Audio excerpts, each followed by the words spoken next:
निफाड तालुक्यातील नैताळे येथे शुक्रवारी 12 जूनला रोजी मध्यरात्री अज्ञात चोरट्यांनी एका घरात घुसून वृद्ध दाम्पत्याला मारहाण करत दागिने आणि रोकड लंपास केल्याची घटना घडली आहे। या घटनेमुळे परिसरात भीतीचं वातावरण निर्माण झालं असून निफाड पोलिसांनी तपास सुरू केलाय।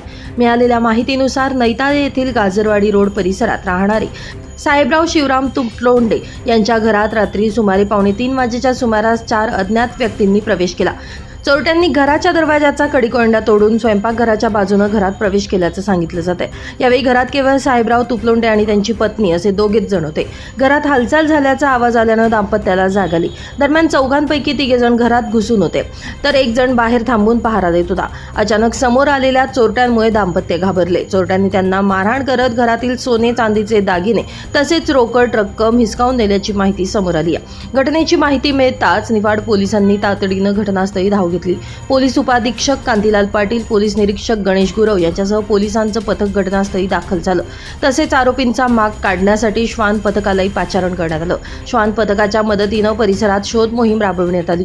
पोलिसांनी घटनास्थळाचा पंचनामा करून विविध पुरावे संकलित केले असून आरोपींचा शोध घेण्यासाठी विशेष पथकं तयार करण्यात आली आहेत। पोलिसांनी पंचनामा करून परिसरातील पुरावे संकलित करण्यास सुरुवात केली असून चोरट्यांचा शोध घेण्यासाठी तपास सुरू करण्यात आलाय। या धाडसी चोरीच्या घटनेमुळे नैताळे परिसरात खळबळ उडाली आहे तर नागरिकांनी रात्रीच्या गस्तीत वाढ करण्याची मागणी केली आहे। पोलिसांकडून विविध अंगांनी तपास सुरू असून लवकरच आरोपींना अटक करण्यात येईल असा विश्वास व्यक्त करण्यात आलाय।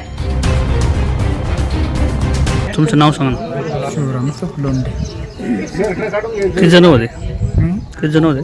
त्या आतमध्ये 3 जण आले होते। एक असा उंच होता, 2 असे तुमच्यासारखेच बुटके काळवेशात। ओके, मारलं कशाने त्यांनी?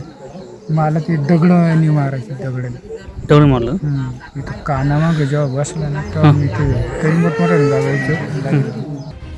नाशिक माझा न्यूजसाठी प्रतिनिधी किरण कुमार आवारे, नाशिक।